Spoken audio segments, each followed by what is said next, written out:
আসসালামু আলাইকুম। এটিএন বাংলা সংবাদে সবাইকে স্বাগত জানাচ্ছি। তামান্না মৌ। শুরুতে বিআরবি কেবলস সংবাদ শিরোনাম। জ্বালানি তেলের দাম বাড়ানোর প্রতিবাদে সারা দেশে চলছে পরিবহন ধর্মঘট, চরম দুর্ভোগে সাধারণ মানুষ।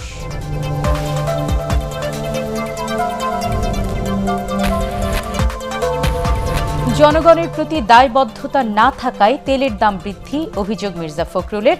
ধর্মঘট প্রত্যাহারের আহ্বান ওবায়দুল কাদেরের।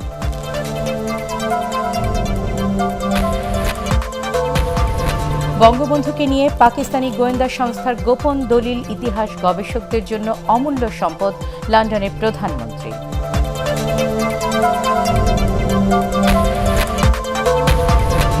জলবায়ু সম্মেলনে ক্ষতিগ্রস্ত দেশগুলোর জন্য পর্যাপ্ত অর্থ বরাদ্দ দিতে উন্নত বিশ্বের আশ্বাস মিলেছে, জানালেন পররাষ্ট্রমন্ত্রী।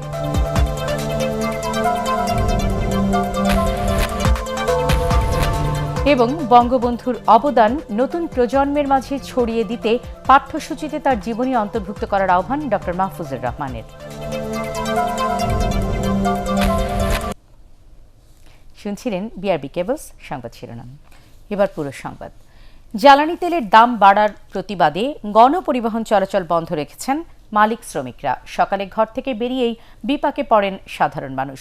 জরুরি প্রয়োজনে বাধ্য হয়ে সিএনজি, অটোরিকশা ও পিকআপ ভ্যানের মতো বিকল্প বাহন খুঁজে নেন তারা। গুনতে হয় কয়েক গুণ বেশি ভাড়া। সড়ক পরিবহন মালিক সমিতি জানিয়েছে, সরকার তেলের দাম কমালেই রাস্তায় গাড়ি নামাবে তারা। আদ্দিন সজীবের রিপোর্ট। গ্রামে মা মারা গেছেন। আকস্মিক এই দুঃসংবাদে স্ত্রী সন্তান নিয়ে রওনা দেন শরীফুল ইসলাম। কিন্তু সড়কে তো গাড়ি নেই, তাই কখনো সিএনজি, কখনো প্রাইভেট কারে যাওয়ার চেষ্টা তার। আমার আম্মা মারা গেছে, এখন বাসায় যাব, কুষ্টিয়াতে যাব, এখন কোনো গাড়ি নেই। এইরকম দুর্ভোগ দুর্যোগ তো আমরা কল্পনাও করতে পারিনি, ভাবতেও পারিনি রাষ্ট্রের এই পরিস্থিতি। শরীফুল ইসলাম সপরিবারে বাড়িতে যাচ্ছেন কুষ্টিয়ায়, কারণ তার মা মারা গেছেন। গাবতলীর বাস টার্মিনালে এসে তিনি কোনো বাস পাচ্ছেন না, যা গাড়ি পাচ্ছেন প্রাইভেট কারের মতো তার 5 গুণ বেশি ভাড়া চাচ্ছেন। এ পরিস্থিতিতে শরীফুল ইসলাম একটি গাড়ি পেয়েছেন, যার মাধ্যমে এই ভোগান্তি নিয়েই ফিরছেন মায়ের কাছে শেষবার দেখার আশায়। দূর দূরান্তের উদ্দেশ্যে যারা বেরিয়েছেন তাদের সবার ভোগান্তি শরীফুলের মতোই। পিকআপ ভ্যানে পা রাখারও জায়গা নেই। গণপরিবহন না পেয়ে বাধ্য হয়েই নারী পুরুষের এমন ঠাসাঠাসি অবস্থা। সরকার তো জনগণের জন্য, তো জনগণের যদি মানুষ সুখ দুঃখ না বোঝে সরকার কার কাছে যাবো আমরা? গাফিলতি না থাকলে এরকম তো হওয়ার কথা না। প্রাইভেটগুলো 3000 টাকা 2500 টাকা চাচ্ছে, এখন আমার পকেটে তো ওই টাকা নাই। কোটি মানুষের এই শহরে শুক্রবারেও আছে কারো অফিস, কারো ব্যবসার কাজ, কেউ ছুটছে হাসপাতাল, কেউ বা চাকরির পরীক্ষা দিতে। এমন নানা জরুরি কাজে বাসা থেকে বেরিয়েই দুর্ভোগের মুখে তারা। আমরা দূর দূরান্ত থেকে পরীক্ষা দিতে আসছি। আজকেও আমার 7টা পরীক্ষা ছিল, কিন্তু পরীক্ষা টাকার অভাবে পরীক্ষা না দিয়ে একটা পরীক্ষা দিয়ে আমাদের চলে যেতে হচ্ছে। হঠাৎ করে ধর্মঘট দিয়ে দিছে, তা আমরা তো অনেক দূর থেকে আসছি, তা আমাদের পরীক্ষা হলে তো যেতে হবে। সড়ক পরিবহন মালিক সমিতি বলছে, তেলের দাম বাড়ানোর অযৌক্তিক সিদ্ধান্ত থেকে সরে না আসলে বন্ধ থাকবে পরিবহনও। আমরা তো মানুষের সাফারিং করার জন্য গাড়ি বন্ধ করি না, এটা তো সাময়িক। আমরা আমাদের যাতে সবসময় গাড়িটা শান্তি সুষ্ঠুভাবে চলতে পারে, তার জন্য আমরা তেলের দাম একটা সহনীয় পর্যায়ে রাখতে যাচ্ছি। তেলের দাম যদি অনেক বেড়ে যায় তাহলে তো আমরা তেল কিনতেই পারবো না, গাড়ি চালাতেই পারবো না। সড়কে মানুষের অসহনীয় এ ভোগান্তি নিরসনে সরকারকেই এগিয়ে আসার তাগিদ সাধারণ মানুষের। আদ্দিন সজীব, এটিএন বাংলা, ঢাকা। ধর্মঘটে সবচেয়ে বেশি বিপাকে পড়েন কলেজ বিশ্ববিদ্যালয়ে ভর্তিচ্ছু শিক্ষার্থী এবং বিভিন্ন প্রতিষ্ঠানের নিয়োগ পরীক্ষার্থীরা। সকালে ছিল ঢাকা বিশ্ববিদ্যালয়ের অধিভুক্ত 7 কলেজের বাণিজ্য বিভাগের ভর্তি পরীক্ষা। ভর্তিচ্ছুরা জানান, পরিবহন ধর্মঘটের কারণে নির্ধারিত সময়ে কেন্দ্রে আসতে তাদের চরম ভোগান্তিতে পড়তে হয়। ঢাকা কলেজ কেন্দ্র পরিদর্শন শেষে ঢাকা বিশ্ববিদ্যালয়ের উপাচার্য ডক্টর আখতারুজ্জামান বলেন, পরিবহন ধর্মঘটে শিক্ষার্থীরা ভোগান্তিতে পড়লেও তাদের উপস্থিতি ছিল স্বাভাবিক।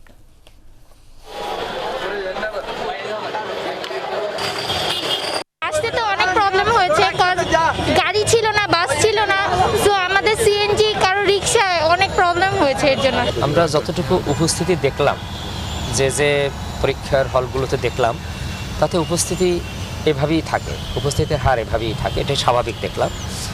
এটি ঠিক যে গণপরিবহনের কারণে শিক্ষা কার্যক্রম এটা যদি বন্ধ করে তাহলে সেটির জন্য আরেকটা ভোগান্তি ডেকে আনে, কারণ সেক্ষেত্রে একটা মনস্তাত্ত্বিক প্রস্তুতিতে আছে, একটা পরিস্থিতির মধ্যে আছে।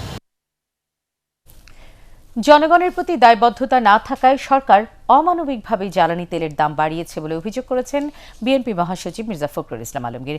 ঢাকার সাবেক মেয়র সাদিক হোসেন খোকার মৃত্যুবার্ষিকী উপলক্ষে রাজধানীর ইঞ্জিনিয়ার্স ইনস্টিটিউশনে আয়োজিত স্মরণ সভায় তিনি এ অভিযোগ করেন। আওয়ামী লীগের দুঃশাসনে জনজীবন বিপর্যস্ত হয়ে পড়েছে দাবি করে মির্জা ফখরুল আরও বলেন, জনভোগান্তির কথা না ভেবে নিজেদের পকেট ভরছে সরকার। এ পরিস্থিতি থেকে উত্তরণে সবাইকে ঐক্যবদ্ধ হয়ে সরকার পতনের আন্দোলনে নামার আহ্বান জানান বিএনপি নেতারা। এই সরকার কতটা দায়িত্ব জ্ঞানহীন হলে, কতটা জনগণের সঙ্গে সম্পূর্ণহীন হলে যে তারা এই ধরনের একটা অমানবিক একটা সিদ্ধান্ত নিতে পারেন। বাংলাদেশে ডিজেল আর কেরোসিনের দাম বাড়ানো হচ্ছে, পার্শ্ববর্তী ভারতে 5 টাকা করে কমিয়ে দেওয়া হয়েছে।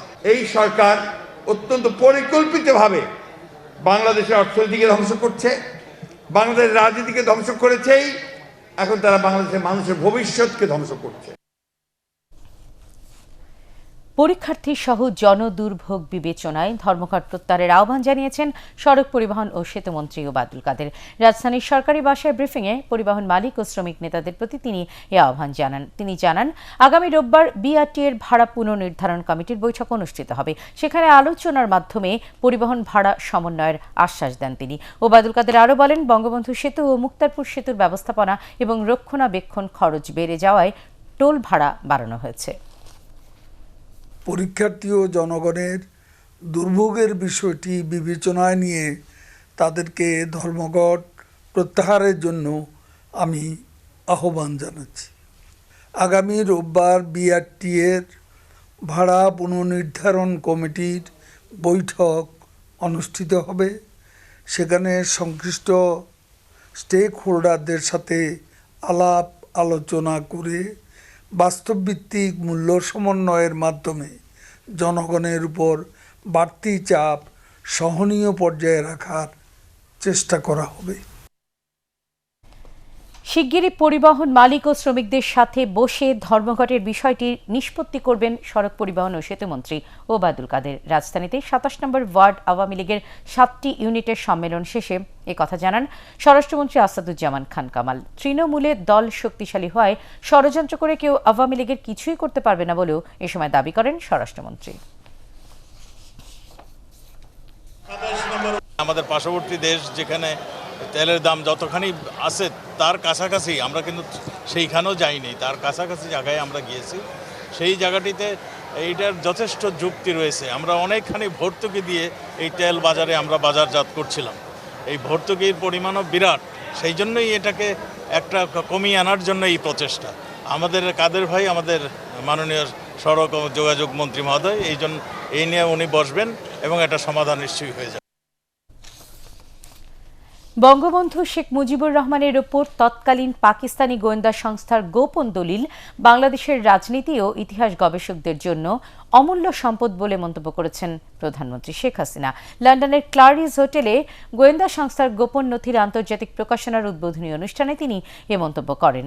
এসব দলিল শুধুমাত্র বঙ্গবন্ধুর রাজনৈতিক সংগ্রামের রেকর্ডই নয়, এগুলোকে স্বাধীন দেশের জন্মের ঐতিহাসিক দলিল বলেও উল্লেখ করেন প্রধানমন্ত্রী। এ সময় এই প্রকাশনার জন্য বাংলাদেশের হাক্কানি পাবলিশার্সের সাথে অংশীদারিত্বে এগিয়ে আসার জন্য ব্রিটিশ প্রকাশনা সংস্থা টেলর অ্যান্ড ফ্রান্সিস গ্রুপকেও ধন্যবাদ জানান প্রধানমন্ত্রী। পরে Bangabandhu and Britain A centenary collection শীর্ষক একটি শিল্প প্রদর্শনীর উদ্বোধন করেন শেখ হাসিনা।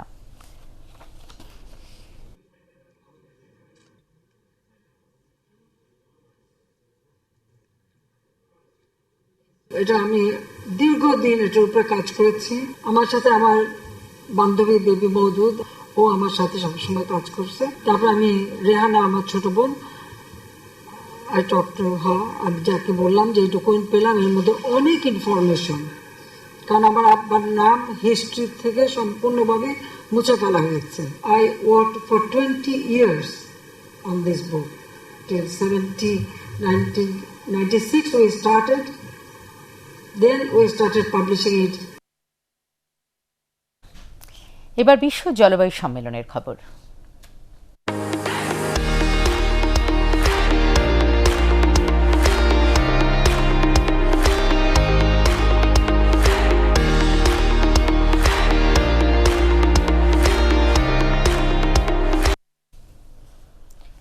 বিশ্ব জলবায়ু সম্মেলনে ক্ষতিগ্রস্ত দেশগুলোর জন্য পর্যাপ্ত অর্থ বরাদ্দ দিতে উন্নত দেশগুলোর আশ্বাস মিলেছে বলে জানিয়েছেন পররাষ্ট্রমন্ত্রী ডক্টর এ.কে আব্দুল মোমেন।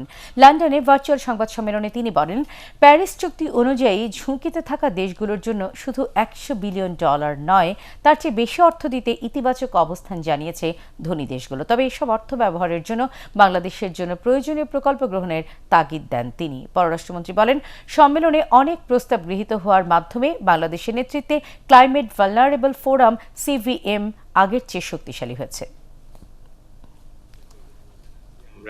আপনাদেরকে এবং আমাদের ইস্যুগুলো মোটামুটি ভাবে অনেকগুলো গৃহীত হয়েছে এবং এ নিয়ে ব্যাপকভাবে আলোচিত হয়েছে। টাকা তারা দেওয়ার কথা ছিল $100 বিলিয়ন, মোটামুটি ভাবে এটা লাইন আপ হয়েছে এবং মনে হয় শুধু $100 বিলিয়ন না, যদি ঠিক মতো আজকে USA কংগ্রেসে কি হচ্ছে, ভোটাভুটি হচ্ছে, প্রেসিডেন্ট বাইডেন বলেছেন যে সেটা যদি পাস হয় তাহলে $100 বিলিয়ন না $1 ট্রিলিয়ন ইন দ্য প্রসেস সংগ্রহ করা সম্ভব হবে। প্রাকৃতিক দুর্যোগে বাংলাদেশের বাস্তুচ্যুত 1 কোটি মানুষের জন্য বাৎসরিক ক্ষতিপূরণ চাওয়া হয়েছে বিশ্ব জলবায়ু সম্মেলনে। এর পরিমাণ $140 বিলিয়ন। সম্মেলনের চতুর্থ দিনে বিজ্ঞানী, গবেষক ও বিভিন্ন সংস্থার প্রতিনিধিদের সামনে বিষয়টি তুলে ধরেন দুর্যোগ ব্যবস্থাপনা ও ত্রাণ প্রতিমন্ত্রী ডক্টর এনামুর রহমান। গ্লাসগো থেকে আরও জানাচ্ছেন কেরামতুল্লাহ বিপ্লব। জাতিসংঘের এই বিশ্ব সম্মেলনে এবার বিভিন্ন দেশ নানা ইস্যুতে কথা বলছে নতুন করে। বাংলাদেশের প্রসঙ্গ এসেছে জলবায়ু উদ্বাস্তু নিয়ে। উপকূলীয় অঞ্চল, চরাঞ্চল সহ যেসব এলাকায় প্রতি বছর প্রাকৃতিক দুর্যোগে হাজার হাজার মানুষ বাস্তুচ্যুত হচ্ছেন, তাদের বিষয়টি সবার সামনে আনার চেষ্টা করছে দুর্যোগ ব্যবস্থাপনা ও ত্রাণ মন্ত্রণালয়। মন্ত্রণালয়ের প্রতিমন্ত্রী ও সচিব দুজনই বিভিন্ন ফোরামে তাদের দুর্ভোগ দুর্গতির কথাগুলো তুলে ধরার চেষ্টা করছেন। এই সম্মেলনের বিভিন্ন সাইড ইভেন্টে ভার্চুয়ালি বাংলাদেশের বিভিন্ন প্রান্ত থেকে যুক্ত হচ্ছেন উন্নয়ন কর্মীরাও। তারা বলছেন, নদী ভাঙা চরাঞ্চলের মানুষেরা যেভাবে প্রতি বছর ক্ষতির শিকার হচ্ছেন তা অব্যাহত থাকলে আগামী 1 দশকে কয়েক লাখ মানুষ ঘরবাড়ি, সহায় সম্বল হারিয়ে ঢাকা শহর কিংবা অন্য কোনো জায়গায় আশ্রয় নিতে পারে। এদেরই বলা হচ্ছে জলবায়ু উদ্বাস্তু। চরে বসবাসকারী 30 লক্ষ মানুষ তাদের জীবন জীবিকার উৎস হারাচ্ছে, তাদের আবাদি জমি ক্ষতিগ্রস্ত হচ্ছে, তাদের বসত ভিটা ক্ষতিগ্রস্ত হচ্ছে। বিদেশি বিশেষজ্ঞরা বলছেন, বাংলাদেশের প্রতি 7 জনে 1 জন মানুষ উদ্বাস্তু হতে পারে 2050 সালের মধ্যে। তাদের জন্যই এখন সবচেয়ে বড় শঙ্কার বিষয়, আর যা সামনে আনার তাগিদ দিচ্ছেন তারা। A lot of people are going to the slums in Dhaka or in Chittagong. But what we need to do is actually support the development of secondary cities, and that will require a lot of financing. Already, estimates are that Bangladesh needs $145 billion every year. দুর্যোগ ব্যবস্থাপনা প্রতিমন্ত্রী doctor Enamur Rahman দুপুরে বাংলাদেশ প্যাভিলিয়নে বৈঠক করেন বিভিন্ন দেশের প্রতিনিধি, গবেষক, বিজ্ঞানী ও পরিবেশ সংক্রান্ত আন্দোলন কর্মীদের সাথে। তিনি জানান, বাংলাদেশের এই পরিস্থিতি এখন বিশ্বের সামনে তুলে ধরার সময় এসেছে। আমাদের দেশে প্রতি বছর প্রায় 50,000 মানুষ তারা জলবায়ু পরিবর্তনের কারণে যে দুর্যোগ হয়ে থাকে তার কারণে প্রতিস্থাপিত হয়ে থাকে, বাস্তুচ্যুত হয়ে থাকে। বিষয়টি বিশ্ব ফোরামে আমরা নিয়ে আসার জন্য এই কপ সম্মেলনে এসেছি। এবারের বিশ্ব জলবায়ু সম্মেলনে বিভিন্ন ইস্যুতে বাংলাদেশের অবস্থান অনেক শক্ত বলেও জানাচ্ছেন প্রতিনিধিরা। বলা হচ্ছে, আগামী 1 দশকে এই জলবায়ুর ক্ষতিকর প্রভাবের কারণে কোটি মানুষ উদ্বাস্তু বা ভিটেমাটি ছাড়া হতে পারে। আর সে সকল মানুষের ভাগ্য উন্নয়নের জন্য এখন তদবির, দেন দরবার করা হচ্ছে এ ধরনের বিশ্ব সম্মেলনে। কেরামতুল্লাহ বিপ্লব, ATN বাংলা, গ্লাসগো, স্কটল্যান্ড। এক সময়ের পার্ক এখন ঘন জঙ্গল, মানুষের বিশ্রাম নেওয়ার জায়গা নেই। তবে দেদারসে চলছে মাদকসেবী আর বখাটের আড্ডা। বলছি রাজধানীর পান্থকুঞ্জ পার্কের কথা। সংস্কার কাজের নামে 4 বছর ধরে বন্ধ রাখা হয়েছে পান্থপথের এই পার্কটি। এতে ক্ষুব্ধ এলাকাবাসী। মাহবুব কবির চপলের রিপোর্ট। ঢাকা শহরে এমন জঙ্গল বা গাছগাছালি কাঙ্ক্ষিতই ছিল। এতে অক্সিজেনের সরবরাহ বাড়ত, পরিবেশও নির্মল হতো। কিন্তু একটি পার্ক যখন জঙ্গলে পরিণত হয়, তখন কর্তৃপক্ষের ভূমিকা নিয়ে প্রশ্ন ওঠে। 2018 সালে জলসবুজে ঢাকা প্রকল্পের আওতায় রাজধানীর পান্থপথে পান্থকুঞ্জ পার্কটিরও সংস্কার শুরু হয়। মানুষের প্রবেশ বন্ধ করা হয় চারদিকে টিন শেড দিয়ে। সে যে বন্ধ করা হয়েছে আর খোলার নাম নেই। ঠিকাদার চলে গেছে, জরাজীর্ণ টিনের বেড়া পথচারীদের ঝুঁকির সৃষ্টি করেছে। মশার অভয়াশ্রমে পরিণত হয়েছে পার্কটি। প্রতিটি ওয়ার্ডে অন্তত একটি পার্ক বা খেলার মাঠের প্রতিশ্রুতি দিয়েছিলেন জনপ্রতিনিধিরা, কিন্তু দক্ষিণ সিটির 21 নম্বর ওয়ার্ডের একমাত্র পার্কটির এমন বেহাল দশায় ক্ষুব্ধ বাসিন্দারা।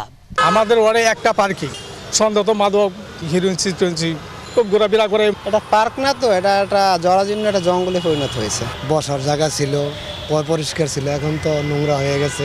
পার্কের পাশে উড়াল সড়কের কয়েকটি পিলার বসবে, এ কারণে কাজ বন্ধ রাখার কথা জানিয়েছে দক্ষিণ সিটি কর্পোরেশন। তবে এর জন্য 4 বছর ধরে গোটা পার্ক পরিত্যক্ত রাখাকে দায়িত্ব জ্ঞানহীন বলছেন নগর পরিকল্পনাবিদরা। কোন জায়গাটায় আসলে এলিভেটেড এক্সপ্রেসওয়ে পিয়ারগুলো বসবে এটা যেহেতু এখনো চূড়ান্ত করা যায়নি, যে কারণে কিন্তু আমরা পরিকল্পিত উন্নয়নের যে কাজটি এটা আমরা এই মুহূর্তে করতে পারছি না। জায়গায় পিলার বসবে সেটাকে ডেডিকেটেডলি আমরা আলাদা করে রেখে কিন্তু আমরা একটা খুবই দ্রুততম সময়ের মধ্যে একটা পার্কে মানুষের জন্য ব্যবহার উপযোগী করা খুব বেশি কঠিন কাজ না। মাননীয় মেয়র মহোদয় নির্দেশনা দিয়েছেন, আমরা এই পার্কটাকে যেগুলো জলাকিন মানে জঙ্গল টঙ্গল যেগুলো আছে এগুলো পরিষ্কার করে পর্যাপ্ত লাইটিংয়ের ব্যবস্থাটা আমরা করে দিব। গুলিস্তানের ওসমানী উদ্যানেরও একই অবস্থা। কাজ শেষ না করে চলে গেছে ঠিকাদার। গোস্বা নিবারণে পার্ক করার নামে এলাকাবাসীর গোস্বার কারণ হয়ে দাঁড়িয়েছে সিটি কর্পোরেশনের এমন ভূমিকা। মাহবুব কবির চপল, এটিএন বাংলা, ঢাকা। করোনা ভাইরাসে দেশে আরও 3 জনের মৃত্যু হয়েছে। তাদের মধ্যে 1 জন পুরুষ ও 2 জন নারী। এ নিয়ে মৃতের সংখ্যা বেড়ে দাঁড়ালো 27,890 জনে। সবশেষ 24 ঘন্টায় 17,446 জনের নমুনা পরীক্ষায় 196 জনের করোনা শনাক্ত হয়েছে। শনাক্তের হার 1.12%। নতুন করে করোনা থেকে সুস্থ হয়েছেন 178 জন। স্বাস্থ্য অধিদপ্তরের সংবাদ বিজ্ঞপ্তিতে এসব তথ্য জানানো হয়। কুমিল্লা সহ দেশের 22 জেলায় পূজা মণ্ডপ ও বাড়িঘরে হামলার ঘটনা পূর্ব পরিকল্পিত এবং রাজনৈতিক উদ্দেশ্য প্রণোদিত বলে দাবি করেছে বাংলাদেশ জাতীয় হিন্দু মহাজোট। ঢাকা রিপোর্টার্স ইউনিটিতে সংবাদ সম্মেলনে সংগঠনের মহাসচিব গোবিন্দ চন্দ্র প্রামাণিক বলেন, রাজনৈতিক স্বার্থ রক্ষায় বারবার ধর্মকে ঢাল হিসেবে ব্যবহার করা হচ্ছে। সংখ্যালঘুদের সমস্যা সমাধান আলাদা মন্ত্রণালয় প্রতিষ্ঠার দাবি জানান তিনি। এ সময় বাংলাদেশের ঘটনাকে কেন্দ্র করে ভারতের ত্রিপুরায় সংখ্যালঘুদের ওপর হামলার তীব্র নিন্দা জানান হিন্দু মহাজোটের নেতারা। হযরত শাহজালাল আন্তর্জাতিক বিমানবন্দরে সিলেট থেকে ঢাকাগামী 2 যাত্রীর কাছ থেকে 4 কেজি স্বর্ণের পেস্ট জব্দ করেছেন কাস্টমস গোয়েন্দারা। সকালে বিমান বাংলাদেশ এয়ারলাইন্সের একটি ফ্লাইটের যাত্রী দেলোয়ার ও রবির লাগেজ ও পেটের ভেতরে বিশেষ কায়দায় লুকায়িত অবস্থায় এসব স্বর্ণ উদ্ধার করা হয়, যার দাম আনুমানিক 3 কোটি টাকা। বর্তমানে স্বর্ণগুলো কাস্টমস হাউসের গুদামে রাখা আছে। এ বিষয়ে দেলোয়ার ও রবির বিরুদ্ধে মামলা করা হবে।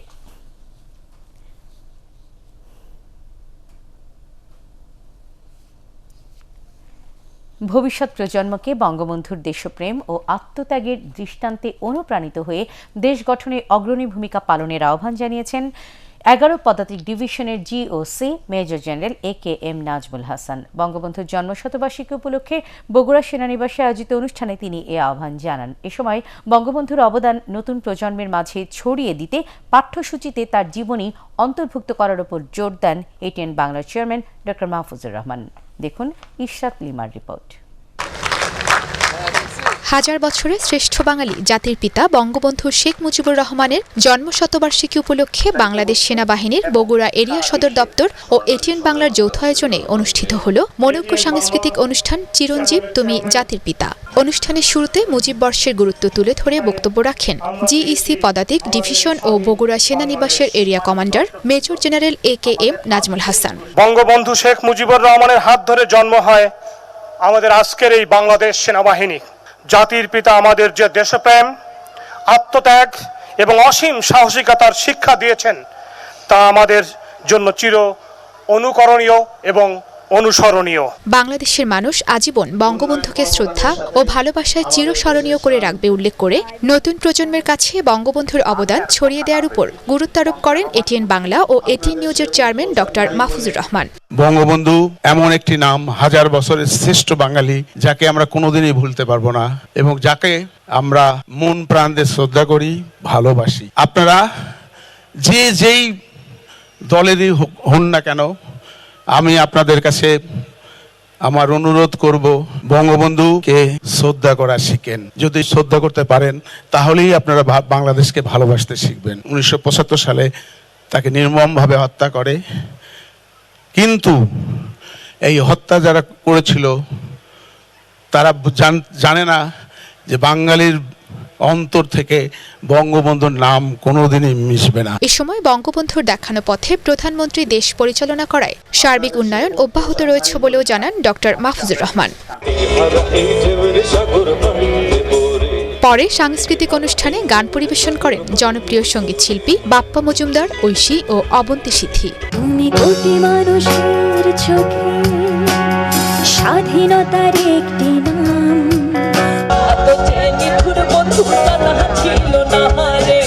জমকালো আয়োজনের ফাঁকি চলে নৃত্য পরিবেশনা।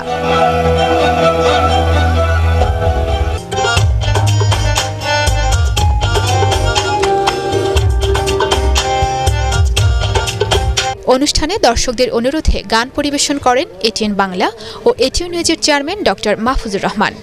হাজার বছরের শ্রেষ্ঠ বাঙালি তুমি, তোমার বজ্র কণ্ঠের আহ্বানে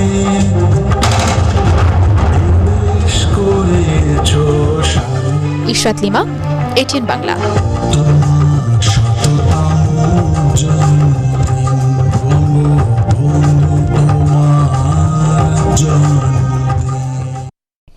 আগামী 3 ডিসেম্বর সংযুক্ত আরব আমিরাতে অনুষ্ঠিত হবে বাংলাদেশ ইউই ফেস্টিভ্যাল ফ্রেন্ডশিপ। বিকেলে রাজধানীর একটি হোটেলে এই আয়োজনের বিস্তারিত তুলে ধরে আয়োজক প্রতিষ্ঠান মিরর মিডিয়া অ্যান্ড প্রোডাকশন এবং এটিএন MCL। এ সময় জানানো হয় বাংলাদেশ ও সংযুক্ত আরব আমিরাতের স্বাধীনতার 50 বছর পূর্তি উদযাপন এবং দুদেশের মধ্যে ব্যবসায়িক সম্পর্ক স্থাপনের লক্ষ্যে এই ফেস্টিভ্যালের আয়োজন করা হচ্ছে। এটিএন বাংলার চেয়ারম্যানের উপদেষ্টা মীর মোতাহার হাসান, এটিএন MCL এর প্রধান নির্বাহী কর্মকর্তা সাজেদুর রহমান মুনিম, মিরর মিডিয়ার প্রধান নির্বাহী কর্মকর্তা মাসুদুর রহমান এ সময় উপস্থিত ছিলেন। আল রাফা ইসলামী ব্যাংক অর্থ সংবাদ।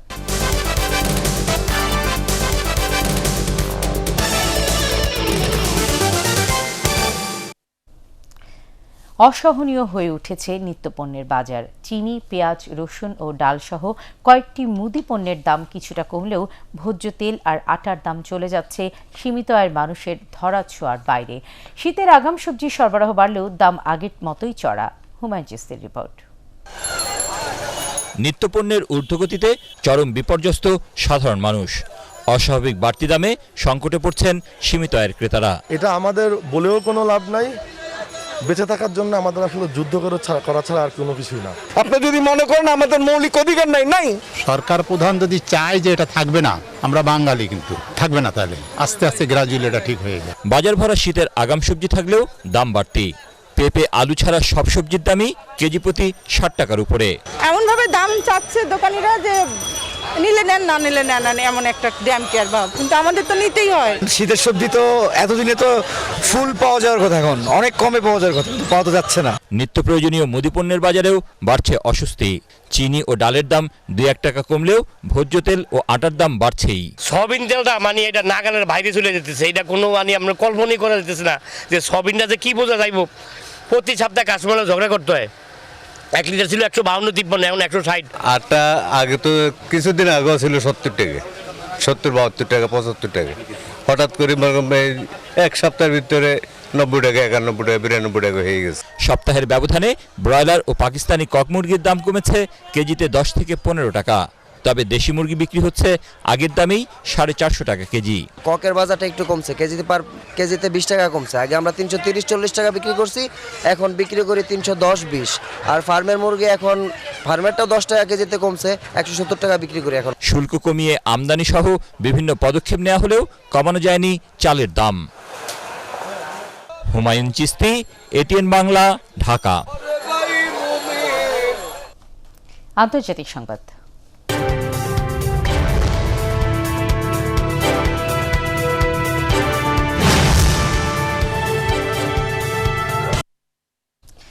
চলে গেলেন ভারতের বরেণ্য রাজনীতিবিদ ও পশ্চিমবঙ্গের পঞ্চায়েত মন্ত্রী সুব্রত মুখোপাধ্যায়। বৃহস্পতিবার রাতে হৃদরোগে আক্রান্ত হয়ে শেষ নিঃশ্বাস ত্যাগ করেন তিনি। সকালে রবীন্দ্র সদনে নেওয়া হয় তার মরদেহ। দুপুর পর্যন্ত সেখানে তাকে শেষ শ্রদ্ধা জানানো হয়। পরে সেখান থেকে তার বাসভবন ও একডালিয়া এভারগ্রিন ক্লাবে নিয়ে যাওয়া হয় প্রয়াত এ নেতার মরদেহ। বিকেলে তাকে কেওড়াতলা মহাশ্মশানে নেওয়া হয়। পশ্চিমবঙ্গের পঞ্চায়েত মন্ত্রীর মৃত্যুতে দেশটির রাজনৈতিক অঙ্গনে নেমে এসেছে শোকের ছায়া। পছন্দের রেস্টুরেন্টে বন্ধুদের একসাথে খাবার খাওয়ার সুযোগ করে দিতে উদ্বোধন হলো নতুন একটি অ্যাপ। সন্ধ্যায় রাজধানীর উত্তরা ক্লাবে ফুড পেট্রন্স নামের অ্যাপটির উদ্বোধন করেন প্রতিষ্ঠানটির 3 তরুণ উদ্যোক্তা। নতুন এই অ্যাপ ব্যবহারে গ্রাহকরা হোটেল এবং রেস্টুরেন্ট বুকিং সহ উপভোগ করতে পারবেন বিভিন্ন অফার।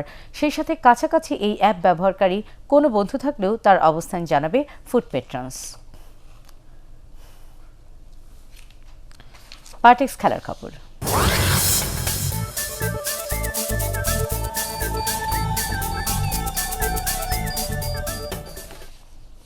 টি-20 বিশ্বকাপের ব্যর্থ মিশন শেষে বিকেলে দেশে ফিরেছে বাংলাদেশ ক্রিকেট দল। সংযুক্ত আরব আমিরাত থেকে 4 ঘন্টার বিমান যাত্রা শেষে বিকেল 5:30টার দিকে হযরত শাহজালাল আন্তর্জাতিক বিমানবন্দরে পৌঁছান ক্রিকেটাররা। বিমর্ষ সৌম্য, মুস্তাফিজরা ব্যক্তিগত গাড়িতে নিজ বাসস্থানে যান। তবে দেশে ফিরে বেশি দিন বিশ্রামের সুযোগ পাবেন না তারা।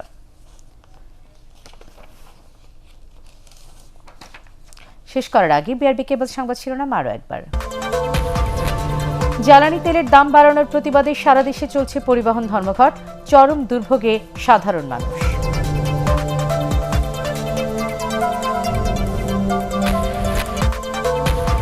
জনগণের প্রতি দায়বদ্ধতা না থাকায় তেলের দাম বৃদ্ধি, অভিযোগ মির্জা ফখরুলের। ধর্মঘট প্রত্যাহারের আহ্বান ওবায়দুল কাদেরের।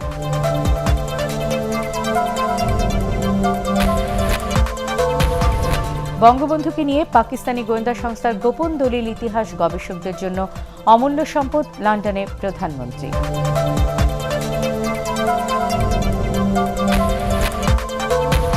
জলবায়ু সম্মেলনে ক্ষতিগ্রস্ত দেশগুলোর জন্য পর্যাপ্ত অর্থ বরাদ্দ দিতে উন্নত বিশ্বের আশ্বাস মিলেছে, জানালেন পররাষ্ট্রমন্ত্রী।